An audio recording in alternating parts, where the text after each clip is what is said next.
ନବ ଆଳୁ ଆଳୁ ନବ ଆଳୁ। କିରେ ନଣ୍ଡା, ତୁଠି ମିଠା ବିକ୍ରି କରୁଛୁ ପରା, କଣ ଆଳୁ ନବ ଡାକୁଛୁ? ତୋ ମୁଣ୍ଡ ଆଉ କାମ କରୁନି କିରେ?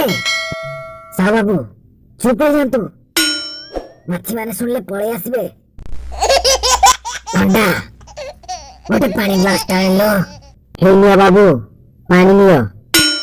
ବୁଝିଲ ନଣ୍ଡା, ତତେ ପାଣି ମାଗିଲି, ତୁ କଣ ମତେ କ୍ଷୀର ଗ୍ଲାସ ଟା ଆଣିକି ଦେଲୁଣି?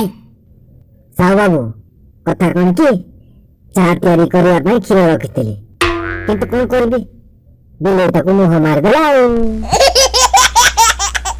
ତୁ କହିଥିଲୁ ନା ନଣ୍ଡା, ଗୋଟେ ଚାକିରି ବୁଝିଦବା ପାଇଁ, ଏବେ ତ ଚାକିରି ମିଳିଯାଇଛି। ହଁ ଆଜ୍ଞା, ଆପଣ କହିଥିଲେ ଗୋଟେ ଚାକିରି ବୁଝିଦବା ପାଇଁ। ଆଜ୍ଞା, ଚାକିରିଟା କୋଉ ଜାଗାରେ ମିଳିଛି? ନଣ୍ଡା, ତୁ ଜମାରୁ ଟେନସନ ନେନା, ମାସକୁ 10,000 ଟଙ୍କା ମିଳିବ। ତୁ ଆମ ଘରେ ରହି ଆମ କୁକୁରର ଦେଖାଶୁଣା କରିବୁ। ଆଚ୍ଛା ନଣ୍ଡା, କାଲି ଗୋଟେ ଜିଲାପି ପାର୍ସଲ ଦେଇଥିଲି ନା, ତା ବାବଦ କାଲି 100 ଟଙ୍କା ବାକି ଥିଲା, ଏଇ ନେ ତୋର 100 ଟଙ୍କା।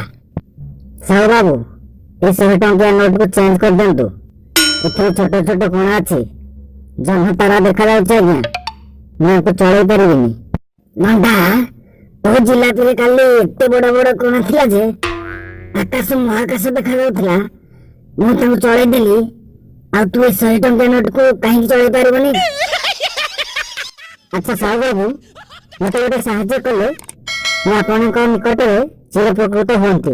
ଆଚ୍ଛା କହ ନଣ୍ଡା, ତୋର କଣ ସାହାଯ୍ୟ ଦରକାର, ମୁଁ ତତେ ସାହାଯ୍ୟ କରିବି। ଆଜ୍ଞା, କଥା କଣ କି, ମୋ ପିଲାଟା ଏବେ ସଉଦା ପାଇଁ ବଜାରକୁ ଯାଇଛି, ଦୋକାନ ପଛପଟେ ଗୋଡ଼ାଏ ବାସନ ପଡିଛି, ତାଙ୍କୁ ଟିକେ ସାହାଯ୍ୟ କରିଦେବେ ଆଜ୍ଞା।